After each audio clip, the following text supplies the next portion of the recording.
গণতন্ত্র এই বিষয়টা কি 1863-তে আপনার আব্রাহাম লিঙ্কনের সেই যে এক ধারা সে আবিষ্কার করলো যে democracy is the government of the people, by the people and for the people. গণতন্ত্র হলো এমন একটা শাসন ব্যবস্থা যেখানে জনগণের উপর, জনগণের মাধ্যমে জনগণের ক্ষমতা চলবে, অর্থাৎ যেই নিয়ম নীতিতে জনগণের শাসন চলবে, জনগণের আইন চলবে, এটাই গণতন্ত্র। সেখানে গণতন্ত্রে দেশের মালিক হবে জনগণ আর তারা আইন করবে। আর আমরা বলি রাষ্ট্র, এটার মালিক হলো আল্লাহ। অনেকের গেঞ্জির পিছনে লেখা আছে people are source of all power, জনগণ সকল ক্ষমতার উৎস। নাউজুবিল্লাহ, জোরে বলি। সকল ক্ষমতার উৎস কে? আল্লাহ। এটা প্রথম কথা। যোগ্য ব্যক্তিকে যোগ্যতার আসনে বসানো এটা আমাদের জন্য আমানত। আর যোগ্য ব্যক্তি যোগ্যতার আসনে বসে আমাদের অধিকারগুলা সংরক্ষণ করা এটা ওই দায়িত্বশীল ব্যক্তির জন্য আমানত। আবার বলছি, যোগ্য ব্যক্তিকে যোগ্যতার আসনে বসানো এটা আমাদের জন্য আমানত। আর তিনি ওই আসনে বসে আমাদের অধিকারগুলা যথাযথভাবে আদায় করা এটা তার জন্য আমানত। সর্বশেষ যিনি আমাদের প্রতিনিধি হবে তার গুণ হবে তিনি কোরআন সুন্নাহ অনুযায়ী বিচার করবে। সূরা মাঈদা 48, সূরা মাঈদা 49, সূরা মাঈদা 50 এই আয়াতগুলোর মধ্যে আছে ইন্না আনজালনা ইলাইকাল কিতাবা বিল হক। আমি আপনার কাছে কোরআন দিয়েছি, এই কোরআন এটা দিয়েছি, এটার মাধ্যমে আপনি বিচার করবেন, সঠিকভাবে বিচার করবেন। শেষের দিকে আছে আফা হুকমাল জাহিলিয়াতি ইয়াবগুন, তারা কি জাহিলি আইন চায়? আমান আহসানু মিনাল্লাহি হুকমান, আল্লাহর চাইতে শ্রেষ্ঠ উত্তম বিচারক আর কে হতে পারে? এই জন্য আমরা যদি আমাদের বাংলাদেশে আল্লাহর আইন বাস্তবায়ন করতে চাই, আল্লাহর কসম সত্যি বলছি, আমাদের একজন যোগ্য, 4 কাজের যোগ্যতা রাখে, 10 গুণে মৌলিক গুণান্বিত এমন কোন ব্যক্তিকে আমাদের দেশের দায়িত্ব দিতে হবে। তাহলে ইনশাল্লাহ এদেশে সংসদ চলবে কোরআন অনুযায়ী, এদেশের বিভিন্ন পার্লামেন্ট চলবে কোরআন অনুযায়ী।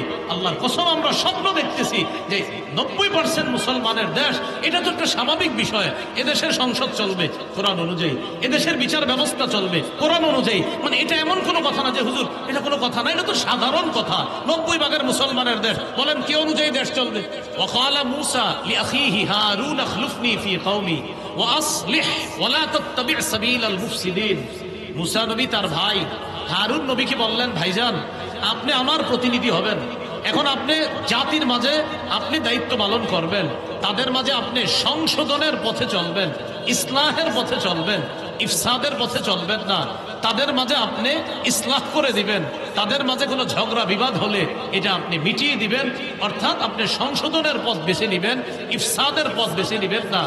কিন্তু আমাদের দেশের মধ্যে যদি এমন হয় যে উলামায়ে কেরাম এবং ইসলামী মূল্যবোধে বিশ্বাসী তাওহীদি জনতা, তারা যদি আমাদের দেশে ইনসাফ কায়েম করতে চায়, আমাদের দেশে যদি তারা সত্য প্রতিষ্ঠিত করতে চায়, এই সত্যের বাধা দেওয়ার নাম হলো ইফসাদ, আর ওই বাধাকে প্রতিহত করার নাম হলো ইসলাম। সত্য এটা যদি কেউ বাধা দেয়, এই বাধা দেওয়ার নাম ইফসাদ। মনে করেন এখানে আজকে জাতীয় উলামা মাশায়েখ, আইম্মা মাশায়েখ কর্তৃক যে একটা আয়োজন হলো, এখানে সত্য প্রতিষ্ঠিত করার জন্য চেষ্টা করা হচ্ছে। এই চেষ্টায় বাধা দেওয়ার নাম ইফসাদ, মানে ফাসাদ সৃষ্টি করা, আর এই ফাসাদকে প্রতিহত করার নাম ইসলাহ, মানে সংশোধন করা। অতএব উলামায়ে কেরাম যখন মাঝে মাঝে বিভিন্ন দাবি দাওয়া নিয়ে সোহরাওয়ার্দী উদ্যান সহ আমাদের দেশের বিভিন্ন জায়গায় বিশাল বড় কোনো আয়োজন করে এবং তারা যখন কোনো দাবি দাওয়া পেশ করে, বুঝতে হবে ইসলামী মূল্যবোধে বিশ্বাসী তাদের দাবি এটা সত্যের পক্ষের দাবি। এই সত্যের বিরোধিতা করার নাম ফাসাদ সৃষ্টি করা, আর আমরা এটাকে প্রতিহত করব, এটার নাম হলো সংশোধন করা। এই হলো 3 নাম্বার। 4 নাম্বার যিনি আমাদের প্রতিনিধি হবে, তার 4 নাম্বার বৈশিষ্ট্য, তিনি শিষ্টের লালন করবে, দুষ্টের দমন করবে। এই কথাটা মনে রাখবেন। আমাদের যিনি প্রতিনিধি হবে তার 4 নাম্বার বৈশিষ্ট্য, ভালোকে লালন করবে, খারাপকে দমন করবে। কিন্তু আমরা এই বাংলাদেশের পরিস্থিতি এবং বাস্তবতা এবং সত্য কথা, আমাদের কথাগুলা অনেক দূর পর্যন্ত যাওয়া দরকার। আমরা দেখি আমাদের দেখে ভালো যারা তাদেরকে দমন করা হয়, আর খারাপ যারা তাদেরকে লালন করা হয়। অথচ উচিত কি? ভালোকে লালন করা, খারাপকে দমন করা। উলামায়ে কেরাম ইসলামী মূল্যবোধে বিশ্বাসী তাওহীদি জনতা, এরা হলো ভালো, এদেরকে লালন করতে হবে। এদেশে 90 ভাগের বেশি মুসলমান এই মুসলমানের স্বাধীন দেশে সবচাইতে পরাধীন মনে করা হয় মুসলমানদেরকে। যদি পরাধীন মনে করা না হতো তাহলে মুসলমানদের বিভিন্ন ইস্যুতে তাদের দাবি দেওয়া সবচাইতে গুরুত্ব দিত, কারণ পার্সেন্ট হিসাবে এই দেশে কারা বেশি। এরপরও আমাদের দাবি দেওয়ার মূল্যায়ন করা হচ্ছে না। কিছু কিছু ক্ষেত্রে এমন মনে হয় যেন আমাদের কথাগুলো কানেই নেয় না, যে তোমাদের যা মন চায় করো আর আমি যা মন চায় করবো না। এই জাতীয় কোনো কর্মকাণ্ড ভবিষ্যতে চলতে দেওয়া যায় না, উচিত না। ওলামায়ে কেরাম যে কোনো কাজে কর্মে এবং অন্যায়, ওলামায়ে কেরাম যদি আমাদেরকে যে কোনো জায়গায় আহ্বান করে স্বতঃস্ফূর্তভাবে, টুপি দাড়িওয়ালা সহ অন্য মুসলিম ইসলাম যারা আছে, ইসলামী মূল্যবোধে বিশ্বাসী সকলকে নিয়ে কারা কারা ইনশাল্লাহ আমরা তাদের আহ্বানে সাড়া দিতে রাজি আছি? রাজি আছি তো সবাই ইনশাল্লাহ?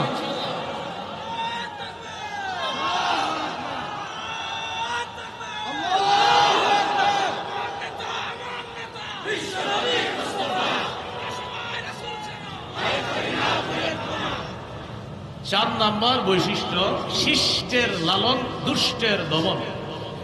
আয়াতগুলা বলছি না, আমি শুধু নাম্বারটা বলে দেই। সূরা কাহফ ৮৩ থেকে ৯১ নম্বর আয়াত পর্যন্ত যুলকরনাইন বাদশার একটা ঐতিহাসিক সফর সম্পর্কে আল্লাহ আলোচনা করেছে। সেটা হলো পৃথিবীর একদম পশ্চিম প্রান্তে তিনি একটা সফর করছেন, যেখানে সূর্য অস্ত যায়। সেখানে গিয়ে দেখলেন এক জাতি, এই জাতি আল্লাহ বিশ্বাস করে না, তারা জুলুম করে। আল্লাহ তাদের ব্যাপারে যুলকরনাইন বাদশাকে বললেন, তাদের উপরও আপনার ক্ষমতা আমি প্রতিষ্ঠিত করলাম, এখন তাদের ব্যাপারে আপনাকে দুইটা অপশন দিলাম, ইম্মা আন তাত্তাখিযা ফীহিম হুসনা, ইম্মা আন তুআযযিবা ওয়া ইম্মা আন তাত্তাখিযা ফীহিম হুসনা। হয়তো তাদেরকে শাস্তি দিবেন, না হয় তাদের ব্যাপারে আপনি ভালো কোনো পন্থা অবলম্বন করবেন। যুলকরনাইন জবাব দিলেন, আল্লাহ আমি তাদের ব্যাপারে দুইটার যে কোনো একটা গ্রহণ করব। আম্মা মান যালামা ফাসাউফা নুআযযিবহু, যারা জুলুম করবে আমি দাওয়াত দেওয়ার পরেও আমি তাদেরকে শাস্তি দিব। ওয়া আম্মা মান আমানা ওয়া আমিলা সালিহা ফালাহু জাযাআনিল হুসনা, আর যারা ভালো করবে তাদের জন্য উত্তম প্রতিদান রয়েছে। দেখেন বিষয়টা, যুলকরনাইন বললেন, আল্লাহ তাদের ব্যাপারে আমার দুইটা ফয়সালা, যারা জালেম হবে তাদেরকে আমি দমন করব, আর যারা আমার কথা শুনে ভালো করবে তাদেরকে আমি লালন করব, তাদের সাথে উত্তম ব্যবহার করব। তাহলে ৪ নাম্বার শিখলাম, আমাদের প্রতিনিধি যিনি হবেন তিনি শিষ্টের লালন, ভালোকে লালন করবে, দুষ্টকে দমন করবে। মুসলিম শাসক বা আমাদের প্রতিনিধি যিনি হবেন তার ৫ নম্বর বৈশিষ্ট্য, আমরা যাকে বানাবো তিনি কি হবে? জনগণের জন্য অকাতরে বিলিয়ে দেওয়ার যোগ্যতা থাকবে। বলেন তো কি থাকবে? জনগণের জন্য অকাতরে বিলিয়ে দিতে হবে, এটা ৫ নাম্বার বৈশিষ্ট্য। যুলকরনাইন বাদশা সম্পর্কে আল্লাহ তাআলা বলেছেন সূরা কাহফের ৯১ থেকে ৯৩ থেকে ৯৭ নম্বর আয়াত পর্যন্ত আল্লাহ বলেছেন যুলকরনাইন বাদশার আরেকটা সফর সম্পর্কে আল্লাহ তাআলা আলোচনা করেছেন। সেই সফরটা হলো উনি পৃথিবীর উত্তর দিকে সফর করেছেন। এটা কিন্তু আল্লাহ কোরআনে বলে নাই উত্তর, আল্লাহ দিকের কথা বলছে দুইটা, একটা সফর পূর্ব দিকে আর একটা পশ্চিম দিকে, এই দুইটা বলছে। আরেকটা সফরের কথা বলছে আল্লাহ, কিন্তু সফরটা কোন দিকে করছে এটা বলে নাই। তবে মুফাসসিরিনে কেরাম গবেষণা করে বলেন যুলকরনাইনের আরেকটা সফর হয়েছে উত্তর দিকে, রাশিয়ার দিকে, এটা মুফাসসিরিনে কেরামের অভিমত। সেখানে গেলেন, যাওয়ার পর দেখে এক জাতি যারা যুলকরনাইন বাদশার কথা বুঝে না, লা ইয়াকাদুনা ইয়াফকাহুনা কাওলা, ভাষা বুঝে না। তো যুলকরনাইন বাদশা তাদের সাথে কথা বলার জন্য দুভাষী নিযুক্ত করলেন, অথবা তাদের সাথে ইশারায় কথা বললেন। তারা যুলকরনাইনকে বলল, বাদশা আপনার কাছে আমাদের একটা দাবি আছে। কি দাবি? এই পাহাড়ের পিছনে দুইটা জাতি আছে, একটা ইয়াজুজ আর একটা মাজুজ। এরা রাতের বেলা আমাদের বাড়িতে এসে লুটতরাজ করে, ডাকাতি করে, আমাদের ধন সম্পদ ছিনিয়ে নেয়। আপনি যদি এই দুই পাহাড়ের মাঝখানে ফাঁকা জায়গাটা বন্ধ করে দেন, তাহলে তাদের এই দুর্নীতি থেকে, তাদের এই লুটতরাজ থেকে আমরা বেঁচে যাব। এই কথা বলার পর জাতি বলল, ও বাদশা, প্রয়োজনে যদি কিছু টাকা পয়সা লাগে টাকা পয়সা আমরা দিব। কারা বলল? জাতি বলল বাদশাকে। বাদশা যুলকরনাইন বললেন, আমার টাকা পয়সা লাগবে না, আল্লাহ আমাকে যা দিয়েছে, মা মাক্কান্নি ফিহি খায়র, আল্লাহ আমাকে যে ক্ষমতা দিয়েছে এটা অনেক উত্তম। আইনুনি বিকুওয়া, তোমরা আমাকে একটু সহযোগিতা করবা, এই দেয়াল দেওয়ার জন্য, প্রাচীর নির্মাণ করার জন্য তোমরা আমাকে একটু সহযোগিতা করবা, আর যা যা লাগবে এগুলা সব আমি নিজস্ব অর্থায়নে সব কিছু আমি এনে দিব, তোমরা শুধু একটু বহন করে নিয়ে আসবা। বাদশাহ জুলকারনাইন দুই পাহাড়ের মাঝখানে একটা প্রাচীর দিয়ে দিলেন। তো জনগণের জন্য অকাতরে বিলিয়ে দেওয়া, এটা মুসলিম শাসকের 5 নাম্বার বৈশিষ্ট্য হবে। বিষয়টি যেন এমন না হয় কথার কথা আপনি লাইনের গ্যাস বন্ধ করে দিলেন, একটা কথার কথা, আমাদের দেশ গ্যাসের গণি না, এখন আপনি লাইনের গ্যাস বন্ধ করে দিয়ে বোতলের গ্যাস চালু করলেন, চালু করার পরে এটার দাম নির্ধারণ করলেন 600 টাকা, কিন্তু বাজারে আসলো 1400-1500 টাকা, এমনি বলতেছি কথার কথা। তো ভাই 1500 কিভাবে হলো? 600 হলো মূল দাম, এরপরে 1 টাকা পায় অমুকে, আরেক টাকা অমুকে, আরেক টাকা তমুকে, এইভাবে অমুকে আর তুমুকে যারা পায় আর যারা নেয়, এই জাতীয় কাউকে যদি আবার প্রতিনিধি নির্বাচন করা হয় তাহলে রডের পরিবর্তে আবারও বাঁশ পাওয়া যাবে। মাথায় রাখতে হবে, বাস্তব। একটু কথাগুলো বুঝতেছেন তো? তাহলে 5 নাম্বার, জনগণের জন্য অকাতরে বিলিয়ে দিবে, এটা 5 নাম্বার বৈশিষ্ট্য আমরা যাকে প্রতিনিধি নির্বাচন করব। 6 নাম্বার বৈশিষ্ট্য, প্রতিনিধি যিনি হবে আমাদের, তিনি কিছু করতে পেরে বলবে আলহামদুলিল্লাহ এটা আমার রবের দয়া, এটা বলবে। যিনি করতে পারবে বাস, তিনি কিন্তু অহংকার করবে না, মানে কিছু করার পরে বলবে আমি এই করলাম সেই করলাম, মানে আপনি আপনার বাপের টাকা দিয়ে করছেন তো আমাদের টাকা দিয়ে করছেন, এগুলো বলা যাবে না যে আমি এত কিছু করছি, এগুলো বলা যাবে না। বলতে হবে আল্লাহ আমারে তৌফিক দিয়েছে তাই আমি করেছি, এটা বলতে হবে। যদি কেউ কিছু করার পর বলে আমি এটা করেছি সেটা করেছি, এই কথাগুলা অহংকার প্রদর্শন প্রকাশ পাবে। আর অহংকার যখন প্রকাশ পাবে তখন পতন এমন ভাবে হবে, যার পতন হবে তিনি নিজেও বুঝবে না কিভাবে পতন হয়ে যাবে। খুব সাবধান, আল্লাহ আমাদেরকে হেফাজত করেন। তো 6 নাম্বার, প্রতিনিধি কিছু করতে পেরে তিনি কার শুকরিয়া আদায় করবে? আল্লাহ, যে আল্লাহ দিয়েছে। সূরা কাহফের 98 নম্বর আয়াতে আছে, জুলকারনাইন ওই দেয়াল করে দেওয়ার পর বলছে হাদা রাহমাতুম মির রব্বি, এটা আমার রবের অনুগ্রহ, দয়া, আমার রব দয়া করছে তাই তোমাদের জন্য কিছু করতে পারছে। আমরা যাকে প্রতিনিধি নির্বাচন করব তার 7 নাম্বার বৈশিষ্ট্য, তিনি রক্ষণাবেক্ষণ এবং অর্থনীতিতে পারদর্শী হতে হবে। রক্ষণাবেক্ষণ এবং অর্থনীতি, আমাদের উপর একটা অভিযোগ উঠেছিল যে ওলামায়ে কেরাম কি অর্থনীতি বুঝে? এরকম মাওলানা হওয়ার 2 বছর আগে আমাদের কওমি মাদ্রাসার ছাত্ররা অর্থনীতির ব্যাপারে পোকা হয়ে যায়, অর্থনীতি শুধু বুঝে না। মাওলানা হওয়ারও 2 বছর আগে আমাদের কওমি মাদ্রাসার ছাত্রদেরকে অর্থনীতি খাওয়ায়া দেওয়া হয়। হ্যাঁ, আমরা একটা অর্থনীতি, সেটা হলো এটার বিরোধিতা করি, এই জন্য মনে করে আমরা বুঝি না। সেটা কি? সুদ ভিত্তিক অর্থনীতির বিরোধিতা আমরা করি। এই জন্য যারা সুদ ভিত্তিক অর্থ ব্যবস্থা চায় তারাই বলে যে ওলামায়ে কেরাম অর্থনীতি বুঝে না, কারণ ওলামায়ে কেরাম যাকাত ভিত্তিক অর্থনীতি বুঝে, আর সুদ ভিত্তিক অর্থনীতি এটা জাহান্নামী। এটা বলার কারণে একদল মানুষ আমাদেরকে অভিযুক্ত করে যে আলেমরা অর্থনীতি বুঝে না। আসলে বিষয়টা এমন না, আলেমরা অর্থনীতি শুধু বুঝে না, ওলামায়ে কেরাম অর্থনীতি পড়ানোর যোগ্যতা রাখে। এই কথাটা 7 নাম্বার, রক্ষণাবেক্ষণ এবং অর্থনীতিতে পারদর্শী। ইউসুফ আলাইহিস সালামের ব্যাপারে আছে সূরা ইউসুফের 55 নম্বর আয়াত। ইউসুফ নবী যখন দেখলেন যে এই দেশে যদি খাদ্য ভান্ডারের দায়িত্ব আমি না নেই তাহলে জালেমরা খাবার শেষ করে ফেলবে, ইউসুফ নবী নিজেই দায়িত্ব চেয়ে নিলেন, ইজআলনি আলা খাজাইনিল আরদ, আমাকে খাদ্য ভান্ডারের দায়িত্ব দেন। ইউসুফ নবী বললেন, এখান থেকে একটা বিষয় বুঝে আসে, বুখারীতে আছে লা তাসআলিল ইমারা, দায়িত্ব চেয়ে নিও না। আর কোরআনে দেখলাম আমরা ইউসুফ নবী বলতেছে আমাকে দায়িত্ব দেন, বুখারীতে আছে দায়িত্ব চেয়ে নিও না। আর সূরা ইউসুফের মধ্যে ইউসুফ নবী দায়িত্ব চেয়ে নিচ্ছে। এটার উত্তর হলো, যখন যোগ্য ব্যক্তি দায়িত্বে থাকবে তখন আমার আপনার দায়িত্ব চেয়ে নেওয়া দরকার নাই। আর অযোগ্য ব্যক্তিতে যখন দেশের দায়িত্বের জায়গাগুলা ভরপুর হয়ে যাবে, যোগ্য ব্যক্তিরা তখন ওই দায়িত্ব চেয়ে নিবে, যেভাবে হোক সঠিক পন্থায় ওই দায়িত্ব চেয়ে নিয়ে সেখানে যোগ্য ব্যক্তিরা বসতে হবে। বুঝে আসছে তো? বুখারীতে আসছে দায়িত্ব চেয়েও না, চেয়েও না মানে যোগ্যরা থাকলে তোমার চাওয়া দরকার নাই। আর সূরা ইউসুফে কি আসছে? অযোগ্যরা যখন দায়িত্বে থাকবে তখন যোগ্যরা দায়িত্ব চেয়ে নিতে হবে। 8 নাম্বার, আমাদের প্রতিনিধি যিনি হবেন তিনি ঘুষ গ্রহণ করবে না। এটা 2 বার জোরে বলেন,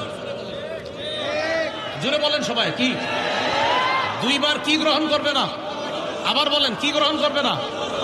এটা এরকম লোক আমরা প্রতিনিধি বানাতে হবে। সূরা নামলের 35-36 নম্বর আয়াত। রানী বিলকিস সুলাইমান নবীর কাছে হাদিয়া পাঠাইছে। হাদিয়া কেন পাঠাইছে? তাফসীরের কিতাবে আসছে। রানীর উদ্দেশ্য হলো, সুলাইমান নবী যদি হাদিয়া পাওয়ার পর চিন্তা করে এত কিছু দিল, যাক এই মহিলারা আর কিছু বলবো না। তো রানীর উদ্দেশ্য হলো সুলাইমান নবী তার রাজত্ব নিয়ে থাকবে আর আমি আমার রাজত্বে আমি রানীগিরি করব। এই জন্য হাদিয়া পাঠাইছে। সূরা নামলের 35-36 নম্বর আয়াতে আছে। তো রানীর ওই কথাগুলো সেখানে আছে, দেখবেন খুব সুন্দরভাবে।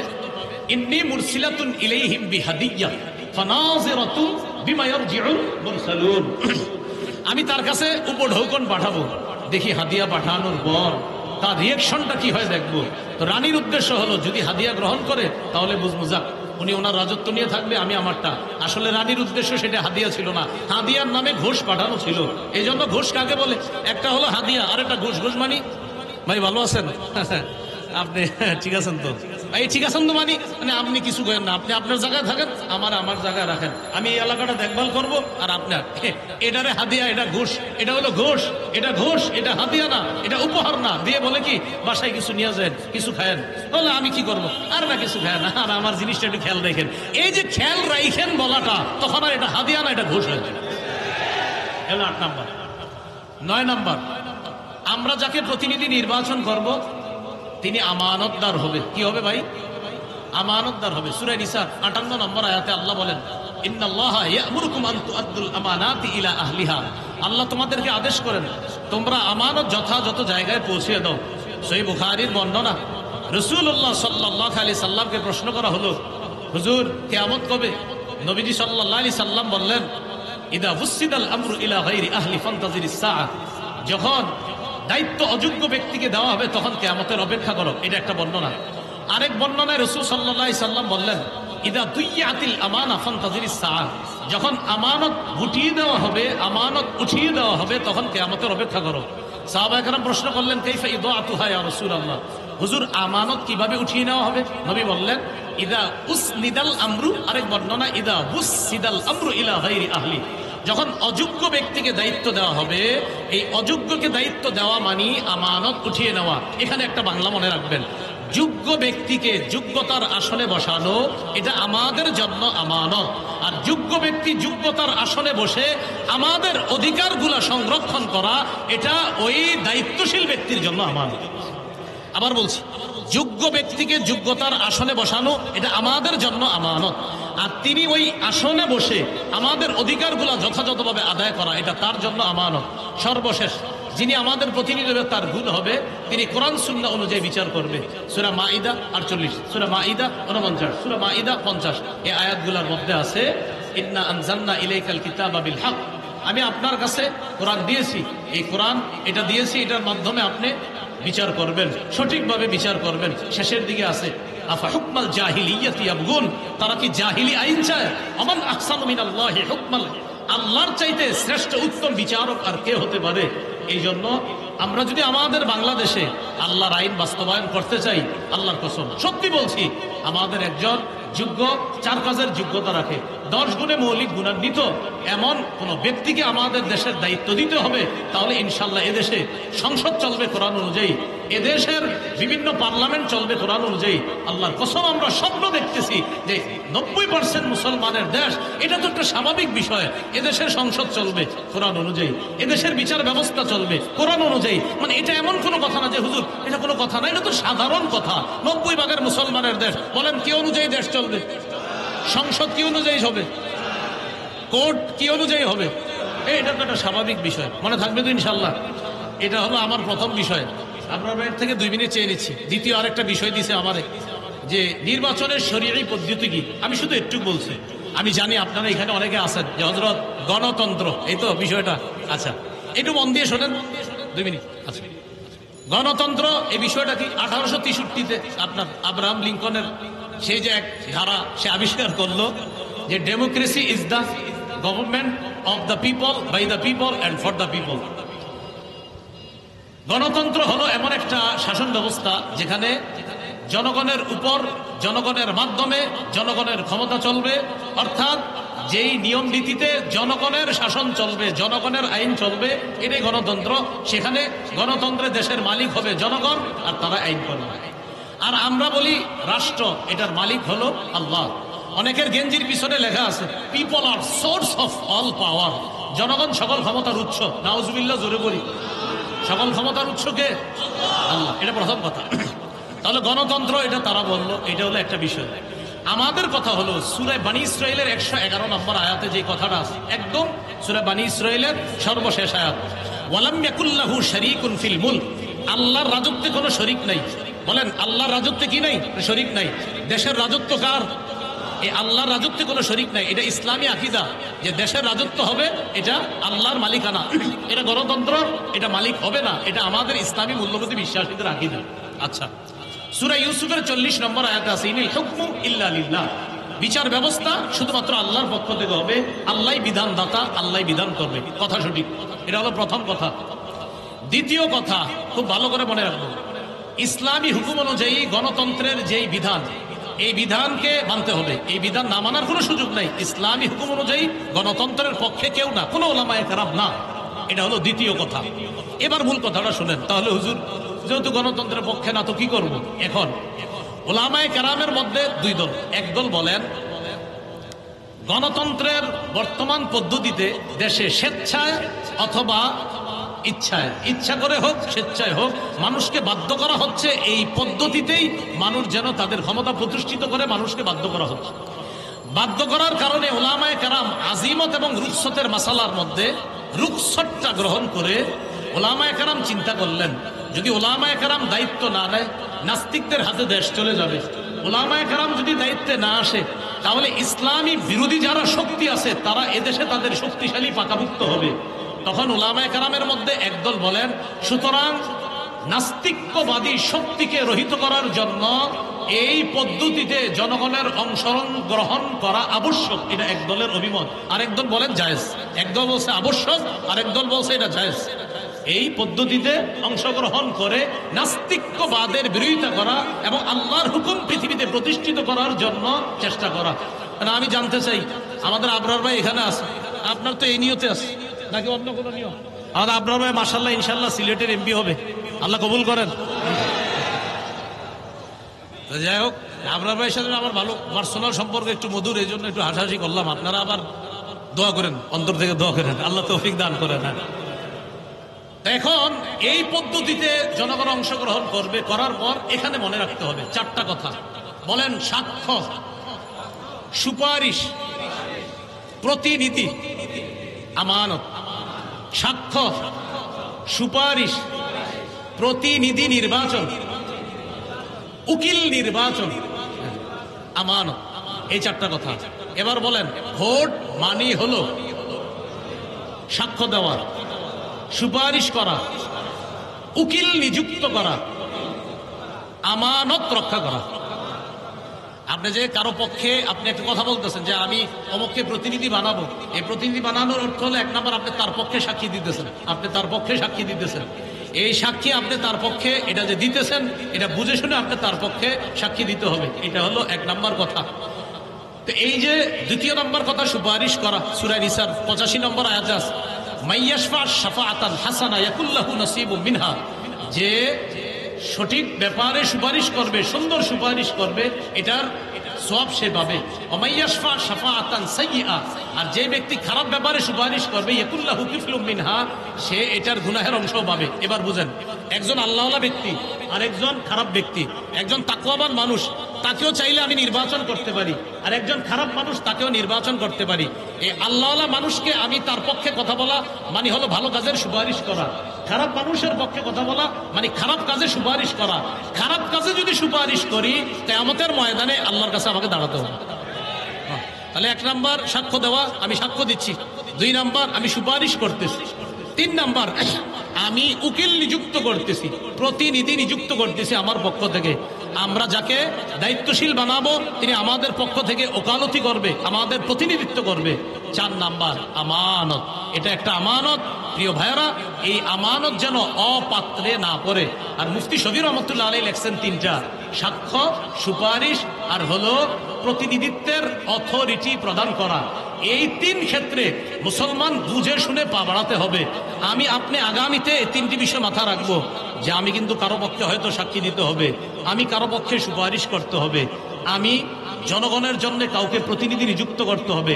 আল্লাহ, আমার সাক্ষ্যটা যেন অন্যায়ের পক্ষে না হয়, আমার সুপারিশ যেন অন্যায়ের পক্ষে না হয়, আমি যাকে প্রতিনিধি বানাবো তিনি যেন কোনো খারাপ মানুষ না হয়। প্রিয় ভাইয়ারা, এই তিনটা কথা আরো প্রত্যেকে 10 জনকে জানায় দিবেন যে আগামীতে তিনটা কথা মাথায় রাখবা। আমি যার পক্ষে সুপারিশ করব, আমি যার পক্ষে সুপারিশ করব তিনি ভালো মানুষ হয়, আমি যার পক্ষে সাক্ষ্য দিব তিনি যেন ভালো মানুষ হয়, আমি যাকে প্রতিনিধি বানাবো তিনি যেন ভালো মানুষ হয়।